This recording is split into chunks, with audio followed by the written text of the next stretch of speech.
Well, good afternoon, everybody, and welcome to the 4th CanBIM Regional Session. My name is Allan Partridge. On behalf of the board, we'd like to welcome you here today. We're pleased to see that we have members and non-members here, as well as some representation from our owner community. So these sessions have been going on for a few years now, and the members a number of years ago wanted to make sure that we didn't just do a session where you spent your carbon footprint getting here and a lot of dollars to spend time at these sessions, but we're asked to make them short, brief, and afternoon and in your own neighborhood. So we're pleased to bring it here. The last one was in Montreal, the one before that was Edmonton, and then our first we had in Toronto. So I'd like to just go through what CanBIM is about and give you an update on a number of things that we're doing.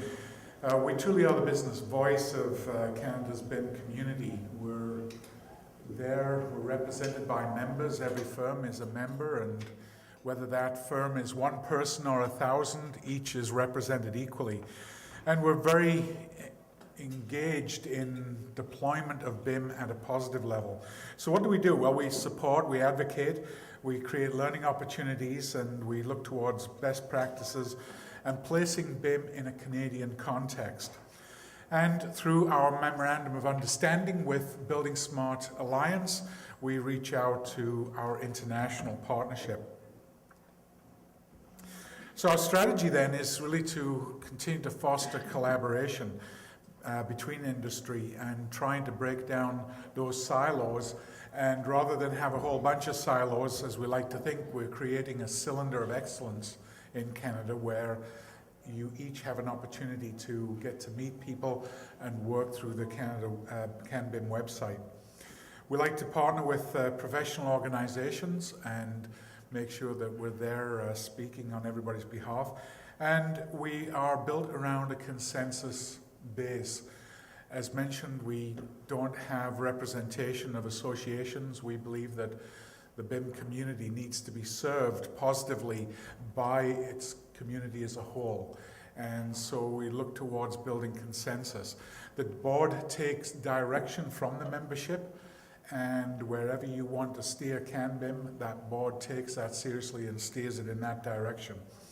And we're continuing to produce standards, methodologies, and guidelines that can be used by our industry. So just a brief update. We have a number of goals for 2013 that we're beginning to look at. Importantly, I'd like to announce that we're going to hold our first AGM in the fall, September the 20th, around that date. Watch on the website in Ottawa. And we'll have a number of things coming out on that. So we encourage everybody to go to the website, and we're hoping that many will be able to attend that one as well as we go through it. So we've been holding these regional sessions, have been very, very successful. When the board first spoke of them and formulated them, we wanted them to be small and intimate. We didn't want them to be huge and disjointed. So having 40 to 50 people at each regional session is a target. It's a way that we see us spending our membership dollars well to bring everybody together. And afternoons seem to sit well with most businesses, and the pricing point as well doesn't hit your pocketbook too hard. We continue to look for membership growth, and that is important to us because the more we can bring into the CanBIM family, the more we can address the issues that we're going to face as an industry. It continues to grow at a huge rate. And when we think of not just the challenges technologically to our industry, but we're also faced with demographic challenges. We will not have the workforce as we move forward and need to look towards technology and people using technology to fill a lot of gaps. So we've been working very closely on the formation of a number of committees and working with industry outreach. So some of those formation of those work groups that we have, we're forming a number of subcommittees under the tech committee. Importantly, one that we've said is the contractor subcommittee, We see that as a vital part of how BIM needs to integrate it at a number of levels. So rather than us being disparate again, each of these committees will have specific terms of reference, will have a budget, and will work with the other committees as they move forward. So in terms of financials, just like to share with you our 2011 numbers.